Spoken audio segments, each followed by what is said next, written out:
Good morning, Freedom Church. I just want to extend a warm welcome to you in the room. If you're watching online, it's great to have you part of what's happening this morning. And I want to just say a massive happy Mother's Day. We want to celebrate the women in our community. We love you guys and we appreciate you. And we appreciate the example that the women set to the young girls in our church. As a father of a daughter is really valuable, and we really appreciate it. And we pray that you would feel special and appreciated today. We're going to worship God together. So I just want to invite you to stand as we lift our eyes and we lift our voices to Him.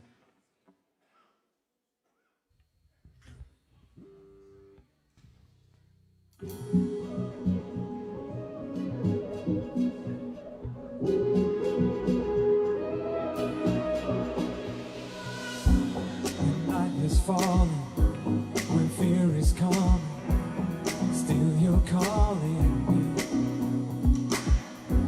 When faith is lost and my hope exhausted, you will be my strength. When my mind says I'm not good enough, God, you're enough for me. I've decided I'm not giving up. You won't give up on me. You won't give up on me. Your love is holding on and it won't let go. I feel it breaking out like an echo. Your love is holding on and it won't let go. I feel it breaking out like an echo.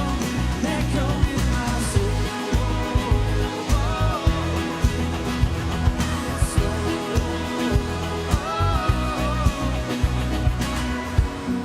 Every season, you keep repeating promises to me.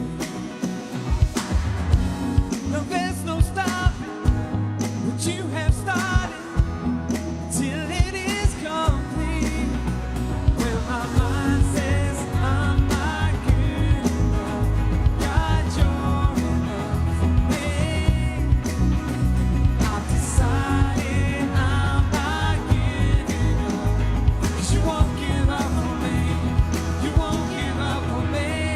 Your love is holding on and it won't let go. Feel it breaking out like an echo. Your love is holding on and it won't let go. Feel it breaking out like an echo. Echo in my soul.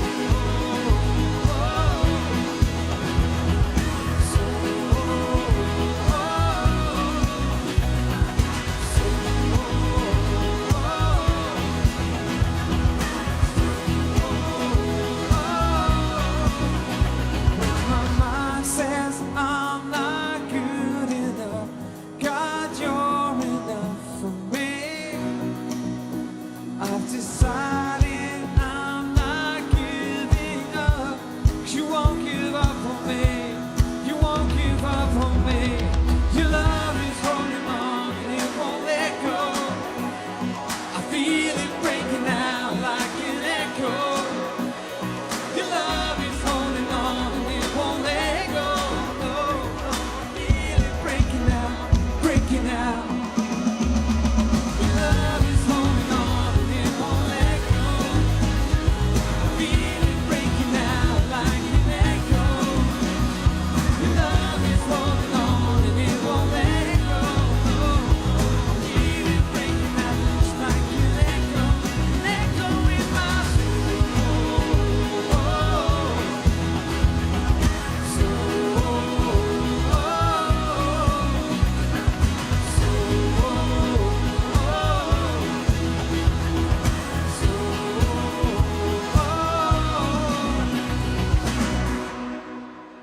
Just going to introduce to you a new song. This is called Take You at Your Word. And it's about how we can trust the promises of God.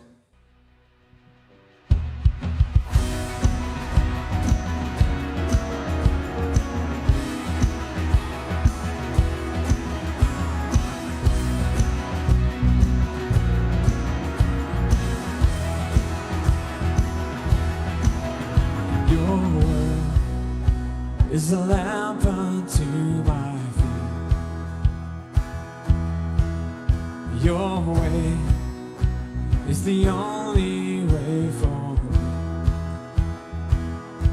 It's a narrow road that leads to life, but I want to be on it.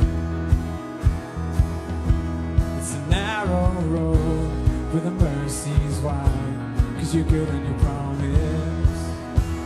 I'll take you at your word.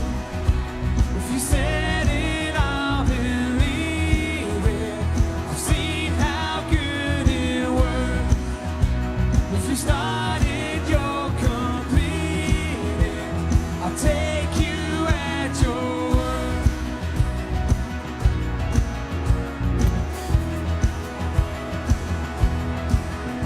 You spoke and the chaos fell in line. Well, I know, 'cause I've seen it in my eyes. It's a narrow road that leads to life, but I want to be on it. It's a narrow road and the tide is high, but you're parting the waters. I'll take you at your word. If you said it, I'll believe it. I've seen how good it works.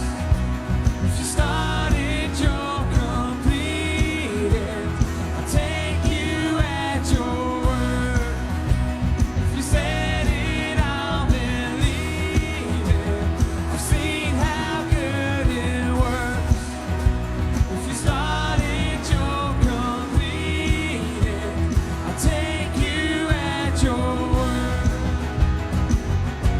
'Cause you're good on your promise. You're good on your promise.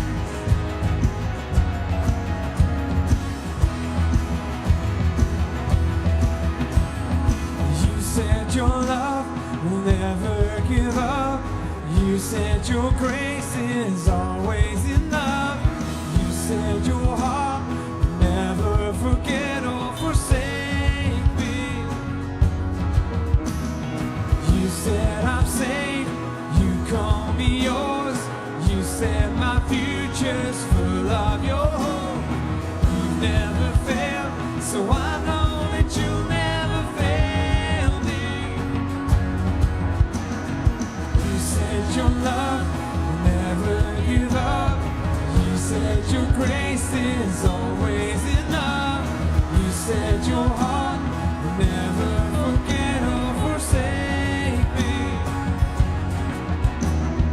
You said I'm safe, you call me yours.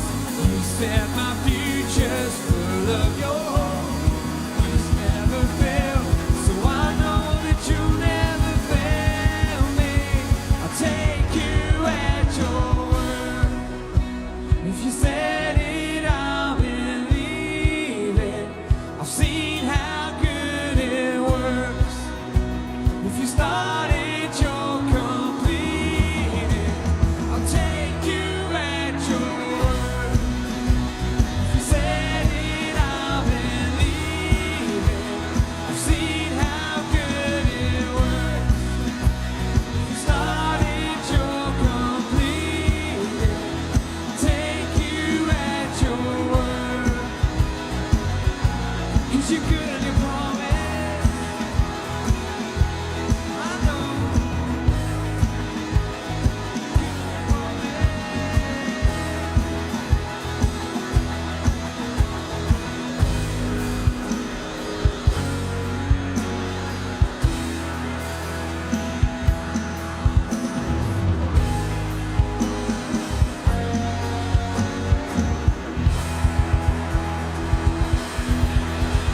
Yes, Lord God, we thank you that we can take you at your word, that your promises are true, and they hold for generations and generations. We take you at your word and we trust you. Thank you, Jesus.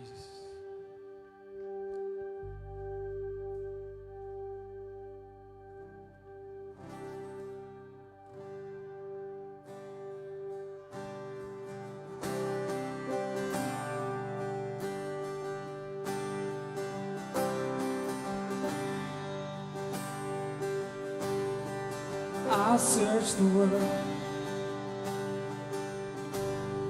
but it couldn't fill me. Man's empty praise and treasures the fair are never enough. But you came along and put me back together, and every desire is now satisfied here in your love. Oh, there's nothing better than you. Oh, there's nothing better than you. Oh, there's nothing, nothing is better than you. And I'm not afraid to show you my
turn our graves into gardens. I pray that you would turn mourning to dance and give beauty for ashes. For anyone that's feeling shame this morning, I pray that you would turn that around to a place of hope. In Jesus' name, amen.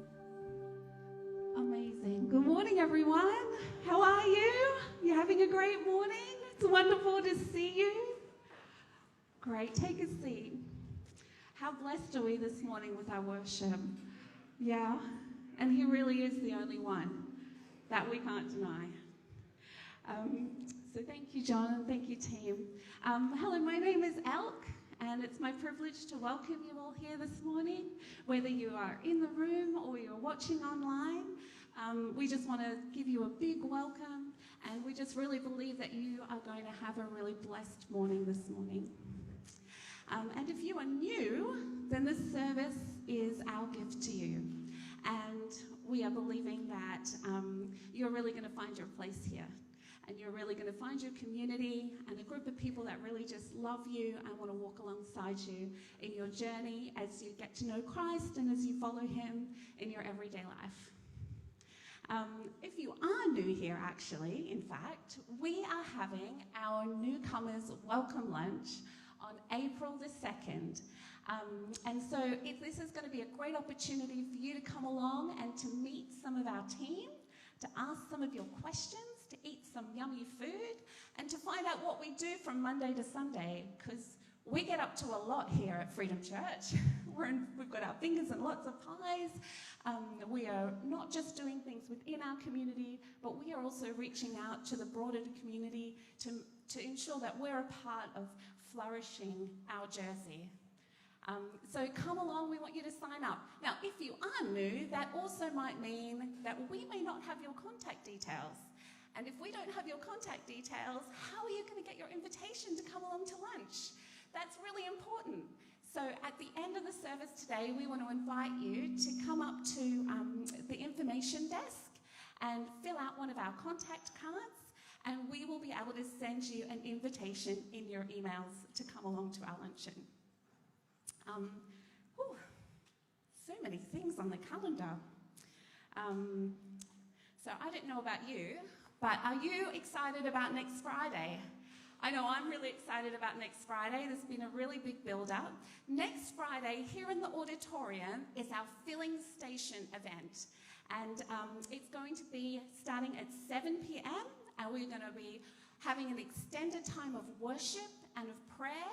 I know for myself, I would love to just spend an extra few hours here on a Sunday just lingering in worship and in prayer and just sinking in and leaning in. But we have created a space for that next Friday evening. So make sure that you clear your schedules and you come along and join in with us as we lean into God, we listen, we encourage one another, because we're believing to see a mighty move of God within our community. So next Friday, I'm hoping to see you guys all there.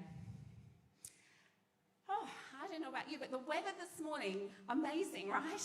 I'm finally in a dress. It's the little triggers. It's the daffodils, and then the sun comes out, and then every woman in Jersey gets their dress out and a jacket, a short jacket, and we're ready to go. We're ready for the sun. So it's a super special Sunday today. Not only is the sun shining, but it's Mother's Day. Yay, Mother's Day! Oh, and we are celebrating all of our incredible women who mother us so well. We are so grateful to you.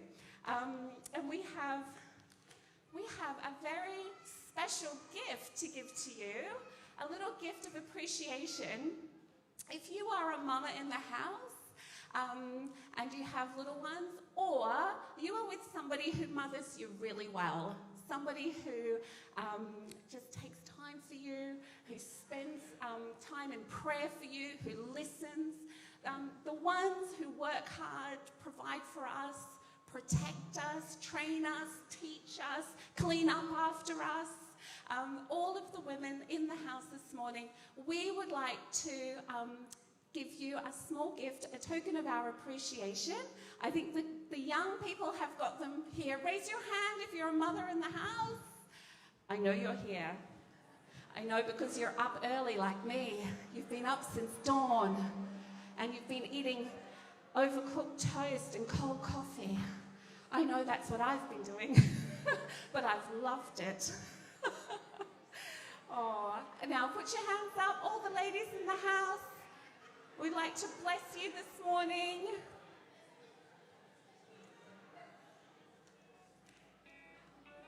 That's it.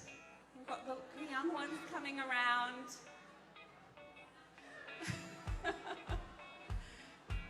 Oh.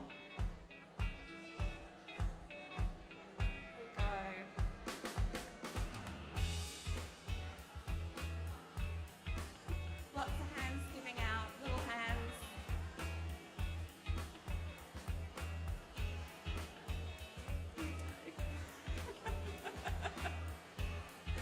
Oh, we've got some down the front as well.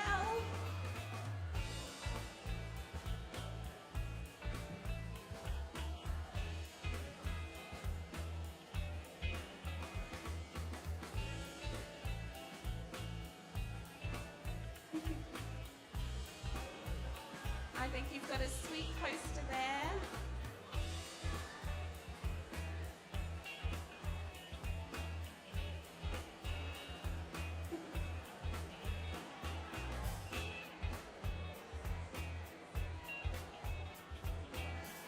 You got one?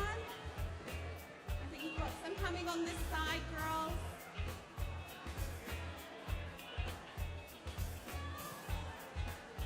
I'm expecting you all in the garden this afternoon. Oh.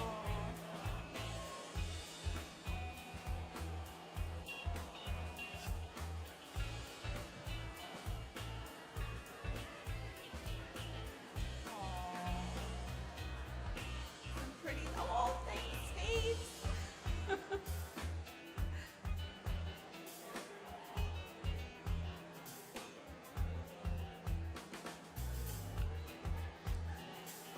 How are we doing? Has everyone got their little present? Got your gift? All the new mamas. Fantastic.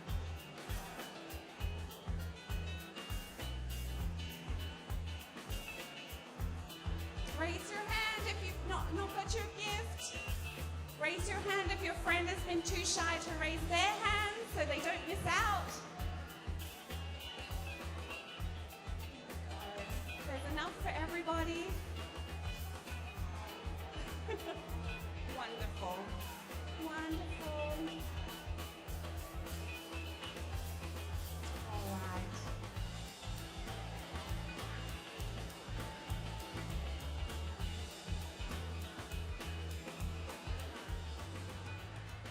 So this small gift is a little symbol to remind you that the seeds that you are planting in faith and patience and grace and in love, the hidden things, the unseen things that you do, sometimes you feel like nobody sees them and it's a lot of hard work. But I just want to encourage you this morning that God sees the things that you do. God sees you, and particularly in this season. He's faithful to water and to nurture and to flourish the seeds that you plant. And he will bring them to bear fruit. So we just want to bless our mothers today. And as a mother and as a godmother, I just really want to encourage you today to reach out and to call an inspiring woman in your life who has mothered you well. Your words will bless her beyond measure. Just take a few minutes today, whether that's your biological mum, whether that is a woman in your life who has raised you with love and care, or maybe it's a spiritual mum who's come alongside you to journey and to sow into your life. Give her a call today and encourage her, because it will really lift her spirits. And I just want to say, thank you everyone. I hope you have a fantastic morning this morning. Our children's programs are about to start. Our children are going to go out, and our youth are about to go out so they can start their programs. Oh, youth are staying in today. You get to be with us. Amazing. Okay, so children, you can go out. And as the children go, have a chat amongst yourselves. Invite somebody to the filling station for next Friday night. And we're going to welcome Tim. Oh.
Hey, hi everyone. Hi. We're definitely in the room, aren't we? Hello.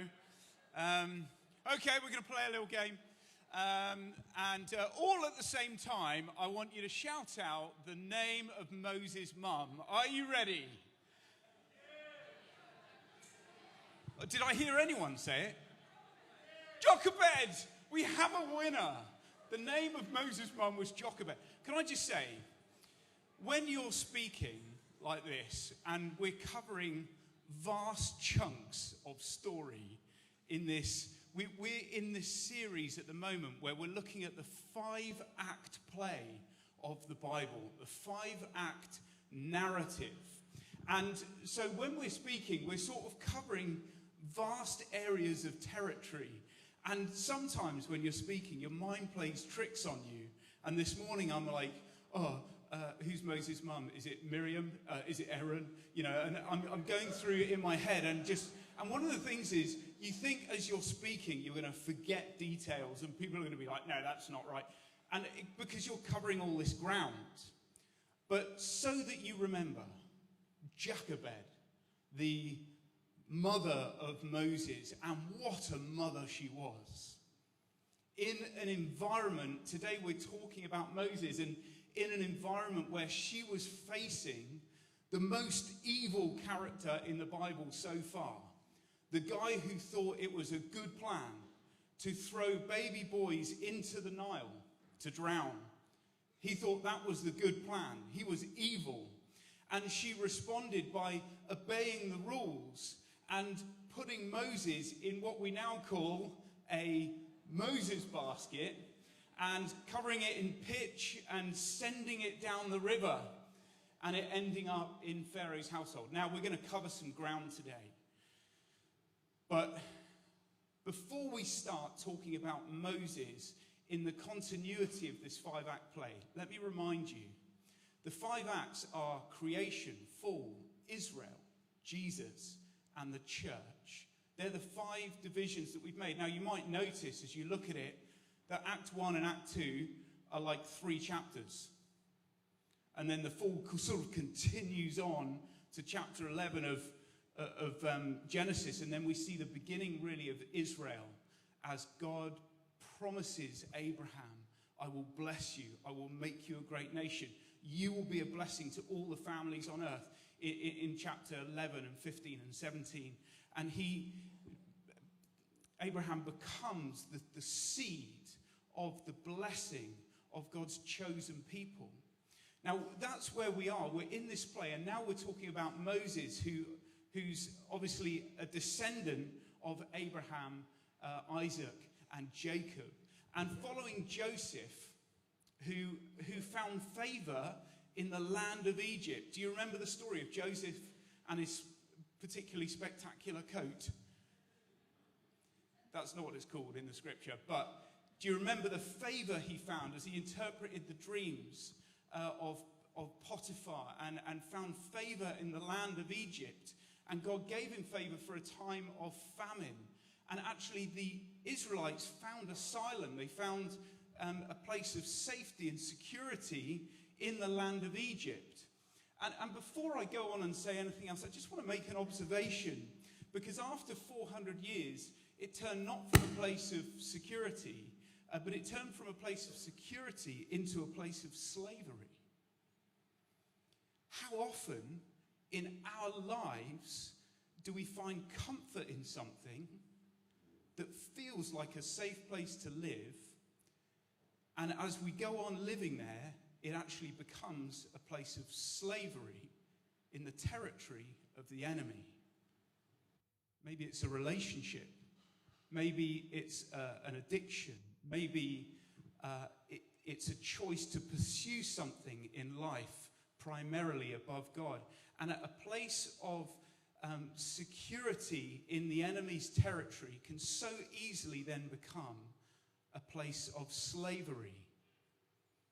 You know, this story that we're about to tell is so rich with metaphor. The story of Moses and the Exodus is like a microcosm story of the redemptive plan of God. It is part of the 5-act narrative. And it's one that I want to urge you. Today we're going to gloss over a ton of stuff that is crucial to understand. So I can't encourage you enough. Go back and read the Pentateuch. Read the first 5 books of the Bible as a whole piece. It will take you some time. But it's brilliant. And by the way, there's some bits that get... I'm not going to say they're a yawn factory, but you have to make sure you're wide awake to get through some of the stuff. Like a lot of laws and specific commands.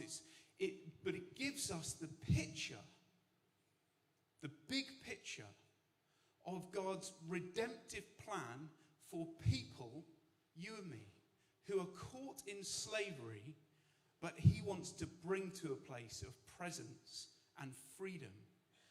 It's such a beautiful picture. If you want an overview that's really helpful, go to bibleproject.com and look at their 2 overviews of Exodus to get a flavor. They're really, really brilliant and very helpful. So that's me making excuses for the fact that in 25 minutes we can't seem to cover the whole counsel of God. But what we can do is we can open up a picture of this story, and you can go and read and go a bit further. Is that okay? Great. Thank you. I trust you to do that with diligence.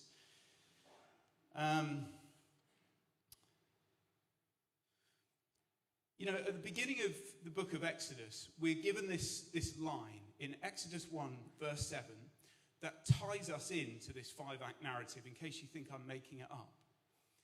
it says the Israelites were in the land of Egypt and they were exceedingly fruitful and they multiplied.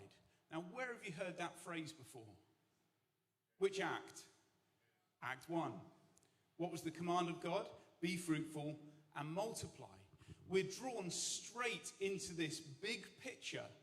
Now, Moses probably, and there might be some contestation in the room because we weren't there, but Moses probably wrote most of the Pentateuch. It's probably accepted by most scholars that he was at least played a critical role in that. And there's a continuity in the story. The Israelites were fruitful and multiplied, and then they were oppressed by the enemy again, weren't they? Because they got from a place of security to a place of slavery. So, in this big act narrative, in this big narrative that we've got, the 5-act play, we've done creation, where we talked about being image bearers and enjoyers of the presence of God in Act 1. Remember that? God walked with them in the cool of the day. There was relationship, there was presence. They were reflective of the character and nature of God. And then something went hideously wrong. Who remembers Ben's amazing talk on sin and the fall? Absolutely fantastic. Something went wrong. And the people were cast into the wilderness, indicative of separation from God, indicative of sin and not presence. Although God pursued them all the time, they were out of the garden of the presence of God and into the wilderness. And then in Act 3, we see God establishing again his promise of presence and blessing with his chosen people. We see that spoken over Abraham, Isaac, and Jacob. We see it manifest in Joseph. We see it played out in the Israelites' role in that initial time. And then as they move through, and now in the redemptive story of Moses beginning with the Exodus. And this is where we pick up Moses. I don't want to go too quick, but we have to brush over stuff. We pick up Moses in this time. And Moses is an Israelite, but he's brought up in an Egyptian home. So he drifts down the river and he gets picked up, and Pharaoh's daughter decides, no, we're going to raise this kid. And she hires a Hebrew lady who comes along and she raises and nurses Moses, and he grows up in the enemy's home. And then as he grows up, he realizes more of who he is as an Israelite and a chosen part of the people of God. And one day he observes an Egyptian slave master beating an Israelite slave, and he gets overcome with rage in a human act and murders the Egyptian. And the next day he tries to cover up his sin, metaphorically and literally. He digs a grave in the desert and he buries this guy in sand. And then the next day, while 2 Israelites are fighting, he stops them and they say to him, aren't you the one that killed the Egyptian? And that's when Moses thinks, I'm in trouble. And he runs. And he runs to a place called Midian. And he gets married to a lady called Zipporah. And they have a son. And then he's out walking his goats or his sheep one day. And he comes across a bush that's on fire. Now, what I'm talking about today primarily is that Moses was a man who was restored the presence of God. And I want to just observe a few things about his encounters with God. And so we have this first encounter with God at a burning bush, which never is consumed. Now that's cool, isn't it? So this bush is burning, but it's going nowhere. And an angel of the Lord calls out and beckons him closer. And as he comes closer, can anyone remember? This isn't a test, it's just, we're here. We're part of this story. Can anyone remember what the angel of the Lord said to him? Take off your shoes, for the ground you stand on is holy ground.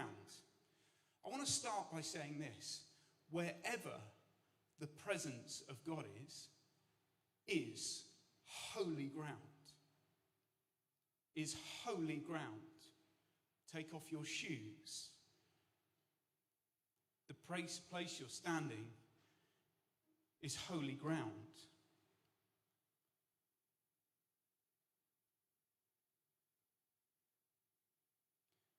So Moses enters into this interaction with God. God starts to speak to him and starts to tell him what his plan is for him as a man. And this is a phenomenal interaction. If you read it, it's like, I want you to put yourself in the place of Moses and ask the question, how would I respond to this moment? And God actually says a couple of things that I want to highlight to Moses. He says, first, I am sending you to Pharaoh to confront him and tell him to let my people go. Remember that phrase, let my people go. So, God has just told Moses, the guy who ran away from Egypt because he murdered someone, that he's sending him back. And he's not sending him back to the Israelites who saw him do the deed. He's sending him back to the most powerful and evil man on the earth to declare the voice of God to him that he should let his economy go. Because the Israelites are the backs on which he's building his wealth. Now, I just want you to picture that for a moment. Imagine being told you're doing that. Well, we'll get on to what happens in a sec. But also in the continuity of this narrative, I want you to hear something else that God says in 3:15. He says, say to the Israelites, the Lord, the God of your fathers, the God of Abraham, God of Isaac, the God of Jacob, has sent me to you. God calls Moses to declare himself a part of the continuity of the 5-act. He doesn't know, he's only on Act 3, but he's playing a part in the story. And God calls him to go to the Israelites, who were the people who were judging him for his deeds as well. So it can't have been easy to be the rescuer of the people of Israel. So this is the first interaction we see, Moses with God. And what's the first response of Moses? Well, I've got 4 convenient R's of his response to God in his presence. And the first one is resistance. The first one is resistance. I want to confront something in the room today. You know, I've heard from so many people at so many different times, I don't feel like I can come to church because I'm not good enough. It's the same as saying, I can't go to hospital, I'm too sick. It just doesn't work. I can almost guarantee you, most people in this room who have had an encounter with God have had a period of time when they come to church where they're just broken every single time. Period of sometimes 6 months where you come and every time you worship, every time you're in the presence of the Holy God, you feel something changing, you feel some deep emotion. It's painful sometimes in that place. But most people in this room have felt that. And I want to say at this point, you know, not feeling good enough is the qualification for salvation. Like the fact that you know that you're not God and you've missed it enables you to come to him on the holy ground and say, Jesus, I need you. That's the beginning of faith. That is the reason for turning up. So Moses is here and he's going, I'm not good enough. And you can see why he's saying that. It's a big order from God, isn't it? It's a scary order. What does he say? He says, I'm no good at speaking, trip over my words, I've never been eloquent. Whatever the excuses are, whatever was, you know, Moses' problem with speech, he's finding excuses already. I can't do it because. And so then there's this period of sort of negotiation with God, which is quite phenomenal when you think about it, standing on holy ground. And Moses ends up with a partner in this process called Aaron, yeah? And God says something to Moses. He says, you will be as God to Pharaoh. Oh, it's a really interesting sentence. You will be like God to Pharaoh, and Aaron will be your prophet, he says. like a mouthpiece. You will be as God, and Aaron. We'll pick that up later. So we get resistance. I want to say, if you're in this room and you experience resistance to the plan of God for your life, you're not alone, and he's still calling you. If you feel resistance to being in the presence of God because you don't feel good enough, I want to encourage you to press in. There's more for you in the presence of God. So we carry on with the story.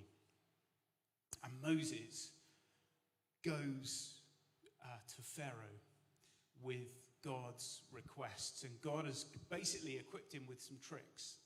The stick with the snaky thing, all kinds of stuff, okay? And God's like, go to him and declare, let my people go, or God will smite you and bring these plagues upon Pharaoh. And really the first 5 plagues, Pharaoh hardens his own heart, and then it gets to the last 5, and God hardens his heart for him. This guy is so far gone, all he wants is the destruction of the people of God. He wasn't the first, he wasn't the last, and he won't be the last. The evil came against the people of God, but Moses kept going back, declaring a plague. The plague takes place. The Pharaoh says yes, then he says no. Indecision kills, as we all know. And Moses comes back to God. Now, this must have been so frustrating. Imagine 10 plagues, and this dude isn't shifting an inch. Moses is there going, come on. And then he's going back to God going, come on. And God gives him a new plan. Goes back to Pharaoh. Now, I want to say at this point, the second thing I notice is resilience in Moses. There's resilience. There's a choice to keep tenacious in the presence of God, to keep pressing in. So he's having these encounters with God, and he's going back and he's delivering this word, but it's frustrating. I want to ask you a question. Have you ever been in a situation where you're praying for something and it feels like you are headbutting a breeze block wall? I mean, Moses probably right there.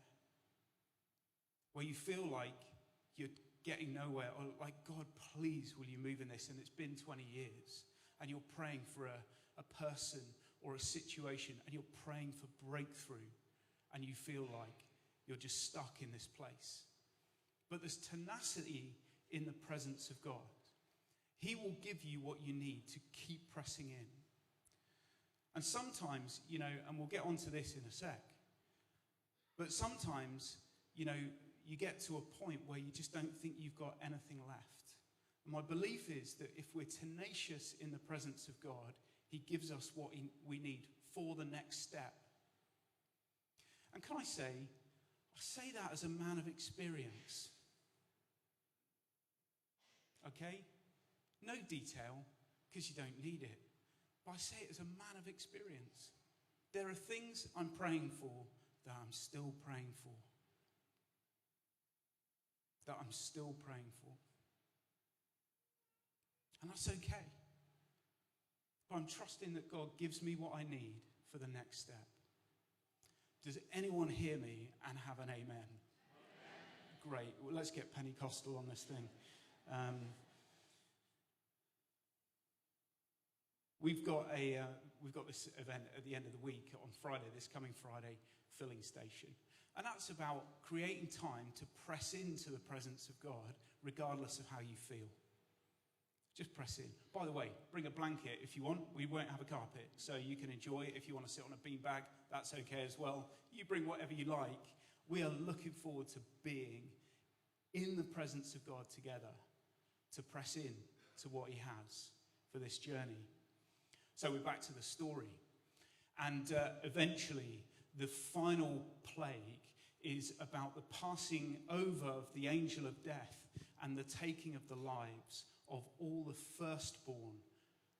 And the thing is, the caveat to this is a list of instructions about a Passover feast where a lamb is sacrificed and the blood of the lamb is spread around the door posts. And for all the homes that are doused in the blood of the Lamb, the angel of death passes over. But for all the homes that aren't, the first son, his life is taken. Can you see the reflection of the sin of Pharaoh in this final punishment and plague? It's harrowing, isn't it? And yet, the beauty of this picture is the salvation of God through the blood of the sacrificed lamb. And there was a lot of sacrifices yet to come. You might read through the Pentateuch and think, what did they do with all the blood? Because there's a lot of it. But then there was a final solution to that, and we'll get to that bit in a minute. Finally, Pharaoh says yes. Moses must be thinking, phew, you're an idiot. Finally, you got there. So Moses begins the exodus of the people of God. Now, this must have been a logistical nightmare, but he led the people off. And as they're approaching the sea, Pharaoh says, nah, and starts chasing them. You know, people who find themselves in a position of slavery often feel when they're trying to run away, they're pursued by their slavery. They're pursued by their slavery. I know this because of diets. Sorry, I don't want to trivialize that. These Israelites were getting away from Pharaoh and his armies. They couldn't fight. They had the sea in front of them. They had an army behind them. There was nothing they could do. Nothing they could do except to reach out for God in a moment of trust where Moses stands on the edge of the sea. And, you know, this whole story, like I said, is indicative of the redemptive story of God. And you may feel like you're in a place sometimes where the enemy's behind you and the deep sea is in front of you and you've got nowhere to go and you're crying out to God. And this is my third R in an encounter with God, and it's redemption. It's redemption. Moses cries out to God for redemption. And what happens? The sea opens up and they cross the sea.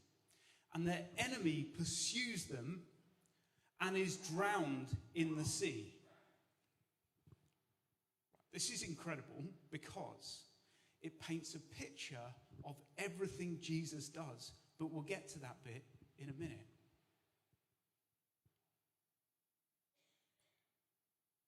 I think someone here needs to know that if you're in a moment where the enemy's behind you, you haven't got the tools to fight them, and the sea's in front of you, you can trust the faithfulness of God to bring you redemption.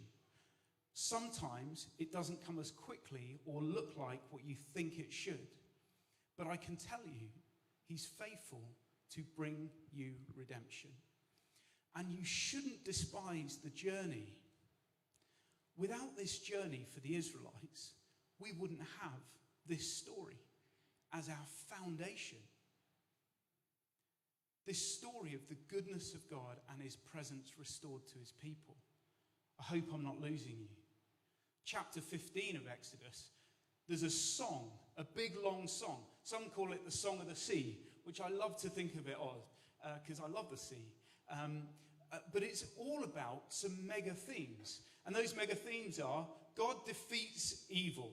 God releases his people from slavery. He establishes them and he presences himself with them. It's the restoration of the presence of God. It's putting right, starting to put right, what went wrong in Eden at the fall. Do you see the continuity of the story? I hope you're getting the thread of the presence of God.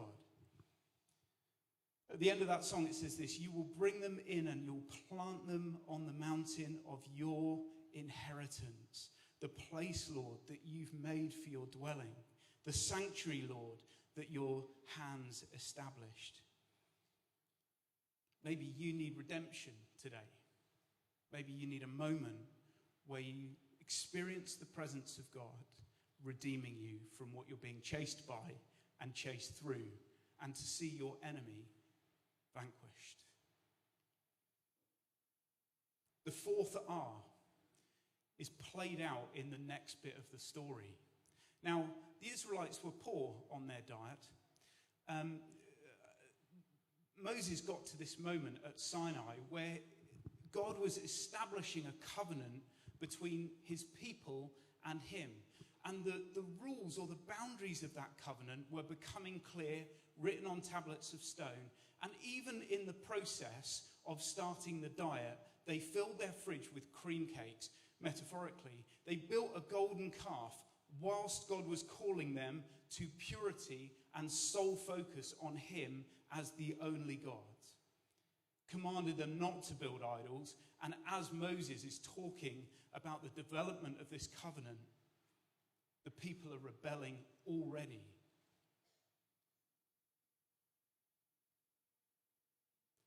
The thing about relationship is, through our flaws and failures, it is God who's persistent in relationship with us.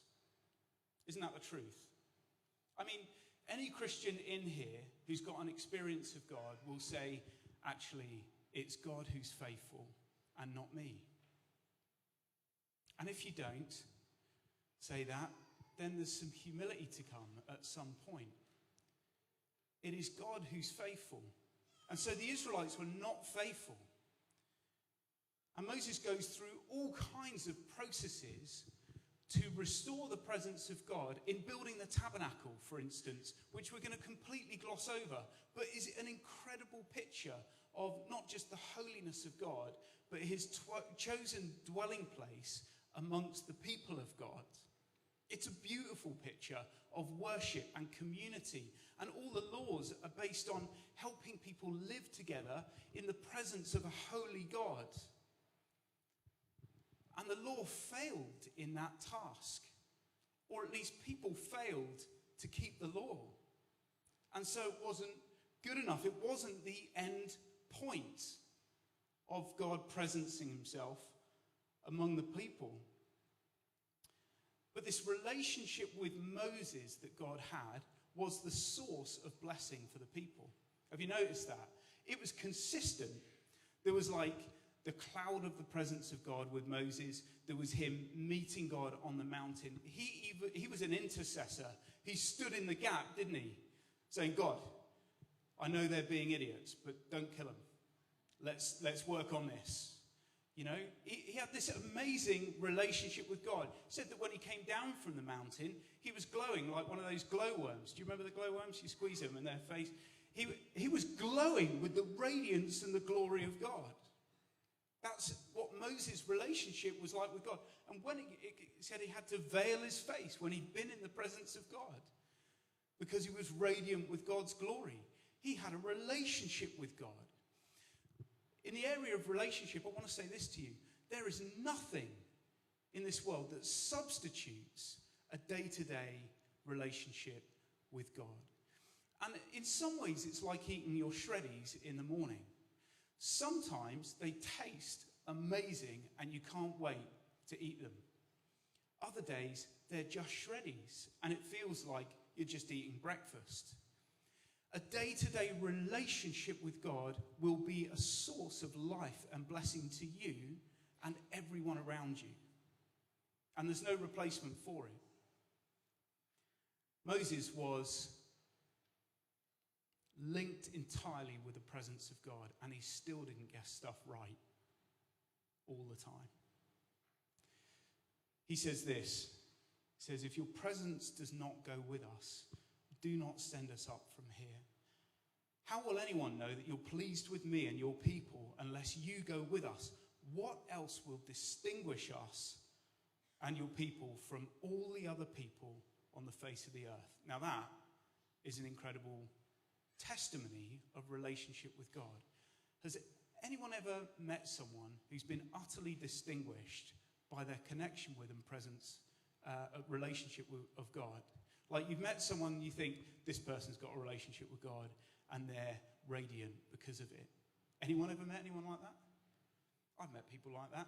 I was out surfing once in California, and this was years ago, 20 years ago, and 21 and a half years ago. And I was surfing, and I met this guy, and I'm like chatting to him, and I talk about church, and he's like, and then suddenly goes, he just shouts at the beach, "Hey, Sherry, he's a believer." And I'm like, this guy, but then this guy, Jim and Sherry, met Tim and Mary. Isn't that funny? Weird, isn't it? Love that. This guy, they're like, "Come with us, we're taking you for breakfast." Took us to the best restaurant in the area for breakfast. We ate breakfast, then we sat in their van and we prayed for one another, and they were radiant with Jesus' presence. And then we never spoke to them again. It's just a beautiful moment of flourishing because of the presence of God. Can you see the thread in this? We might resist the presence of God. We might need resilience to press in to the presence of God. We might find moments where we just need redemption. But in relationship, in the presence of God, there is the possibility of this glow of flourishing for the people around us. That's what we've been talking about through flowology. Like in this story, everything that God pours in was always meant to spill out. Adam did an upgrade of through flowology to overflowology, which speaks of the abundance of God. It was better. I liked it. Like we just overflow with what God's pouring in, and it brings flourishing and blessing to the people around us. There's so much I've glossed over. Not least, the details of the covenant, not least the tabernacle and the relationship with God and how he's presenced himself again to dwell among his people and the rules for that. I'm really sorry. There's just not the time. But you can go and do that on your own. I want to say this.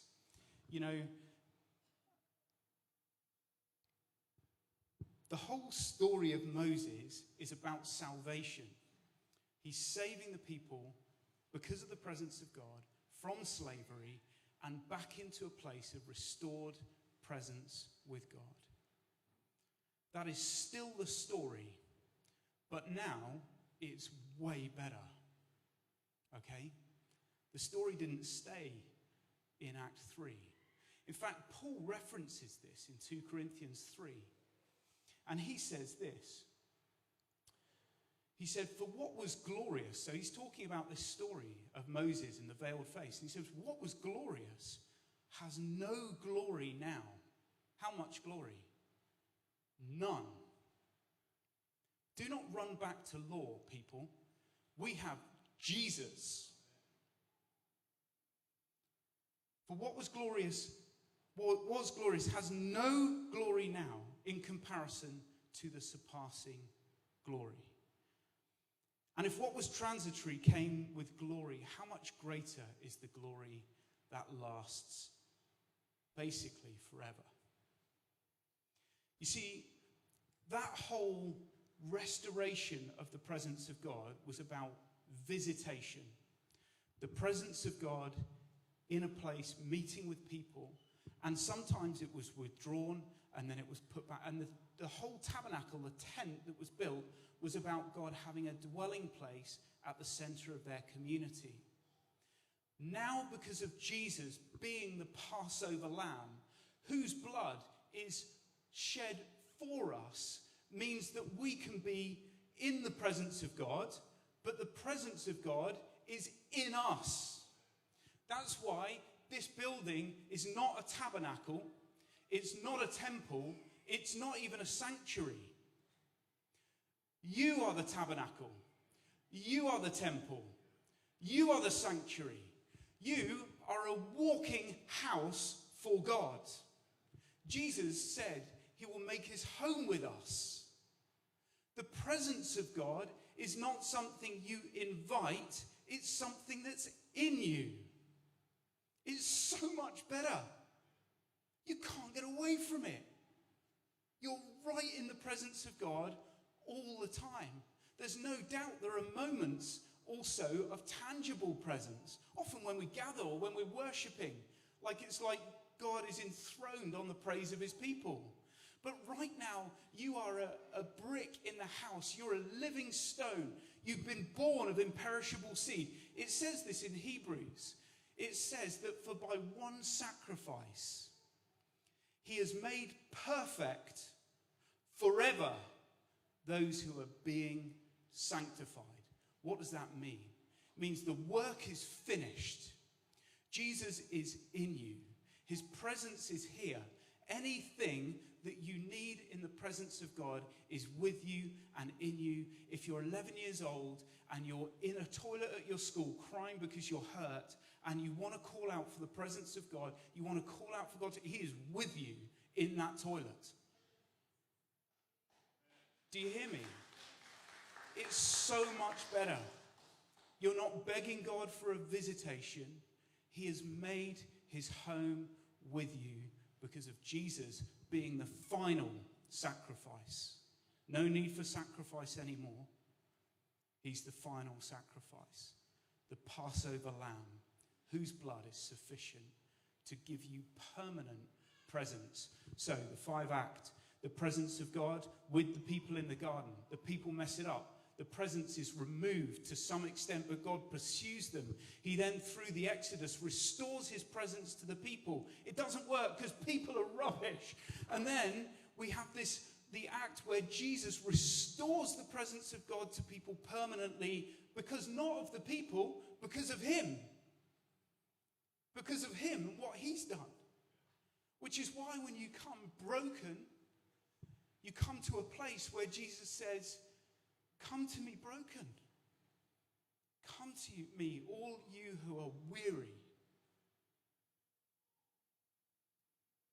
And I will give you rest, which incidentally is what God promised to Abraham, to Moses. He says, I will give you rest. And so we now are recipients of the permanent presence of God because of Jesus, and it will never change. And for me, that's good news. So it can be good news for you if you like, but I don't want to elicit a response. I want you to smile knowing that it's not you who just blocks that from happening. It is in fact God who has made it happen because of him and because of all that he's done, because it's his plan for people to be with him, to not be separated from him.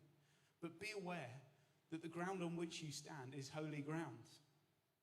That's why sin will be purged from your life. You know, you can now ask the presence of God in you because you've submitted to him to make a change in who you are and for you to reflect that presence. And let me tell you, when you live in the way of God for you, you start to reflect the glory of God. And who's blessed? Everyone around you. Because when you're not selfish or hateful or greedy, because you're changing more into the likeness of Christ, what it says is that we'd be changed from glory to glory into the likeness of Jesus Christ, that we're clothed in him. When you start to do that, let me tell you, flourishing for the people of Jersey just happens. It doesn't need to be a tagline. It's just who we are. And so I want to encourage you. I want to challenge you today.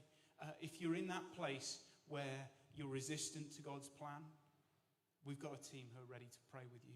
If you're in that place where you feel like you're having to press in and you're needing resilience, that's okay. There's people here who want to stand with you.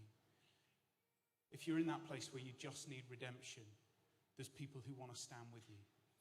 And if you want to build something of worth, there's no replacement for the presence of God daily in your life and walk with him. We're going to worship in a sec. I'm going to just pray, invite the team up. And I'm excited for Friday because there's an opportunity for us to gather and experience what it is to be in the presence of God together. That's great. We're going to worship. But Lord, I ask you right now to meet each person exactly where they are. Lord, you know, and you can deal with multitudes, and you can deal with each of our minds and our hearts, and you can meet us exactly where we are. And Lord, I pray that you would reveal to each person that you have made them, Lord, your people, and that you have presenced yourself with them, that we enjoy your permanent presence, not fading or being taken away. Lord, I pray today, Holy Spirit, I pray that you grab us in our thinking, you grab us in our actions to follow you with everything that we have. In Jesus' name, amen.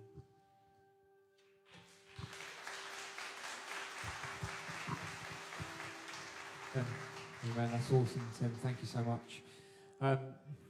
Something that I just was reminded of was I had an incident the other day where a client was meant to turn up for a meeting with me. They didn't show up. They forgot. And then next time I saw them, they said, "I'm really sorry. I forgot. I'm really so sorry." And I said, it's fine. It's okay. And the person was like, "No, it's not okay." And I'm like, well, I think it's up to me whether it's okay or not. And I think sometimes we're like that with God. That when it comes to forgiveness, and I feel like there's people in the room where you feel like you're kind of like, God's like, it's okay. You've said sorry, you asked for forgiveness, it's okay. And we're going, but it's not okay. Like, I'm too bad, I've done too much, it's not okay, I shouldn't be forgiven. But actually, God is saying, you are forgiven and I forgive you. So let's stand together and let's invite God into this moment and let's invite him to speak to us, to sow a seed, to water whatever is inside us. Because his presence and his Holy Spirit living in us has the ability to change us.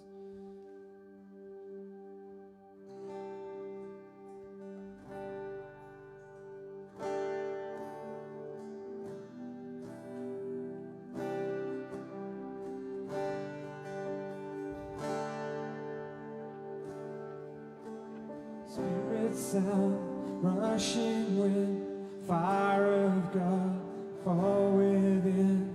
Holy Ghost, breathe on us, we pray. As we repent, turn from sin, revival and the smoldering breath of God, fan us into flame. 'Cause we need a fresh wind, the fragrance of heaven. Pour your spirit